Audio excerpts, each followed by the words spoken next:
In episode 258, we're going to talk about how the market doesn't always have to make sense.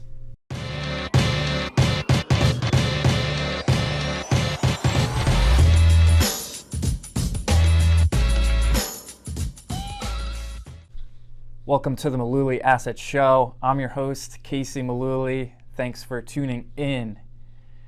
So everyone that I know, my friends, my parents' friends, everyone seems to be talking about buying homes.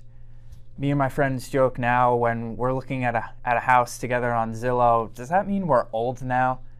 And yeah, maybe it does. But everyone seems to be paying attention to their neighborhood's housing markets. They're listing it for how much? They're asking what? They got 52 offers in a week. That house sold in 4 days. It seems to be crazy. The housing market is just bonkers right now and has been for a couple months now. We're recording this in early August of 2021. And where is everyone going to do this housing market research? Zillow. Everyone's going online to Zillow and checking out what the houses are listed for in their neighborhoods, the different, history. Zillow has it all on there. I'm sure you've been on there and are familiar with the website as well. So what do we think that its stock has been doing lately? Rhetorical question because I have the answer. Zillow's stock as of August 3rd is down 48% from its all-time highs that it set earlier in this year around early March, late February. Yeah, quite the head scratcher. I don't really know whether to make heads or tails of it. We're getting this from Ben Carlson, who asked the question to his Twitter followers, someone who's better at stocks explained to me why Zillow's price got cut in half during one of the greatest housing booms of this generation. And some of the replies were, oh, it ran too far too fast.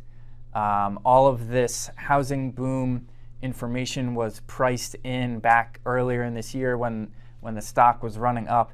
And the stock has done very well over the last year or so. It's still up, I think, around 60%. So it's still done very well, but you would think that with everyone going online and with the housing market the way it is, that it would just continue to skyrocket. But the market doesn't always make sense. The market does not move in clear, concise narratives like we think it should or that we think it does. And that's the risk that you take when you invest, especially in individual companies like Zillow. The market doesn't always move in clear paths, and it's frustrating and it doesn't make a lot of sense, but that's just the way it is. And that's just something that we have to live with. So be careful drawing straight lines.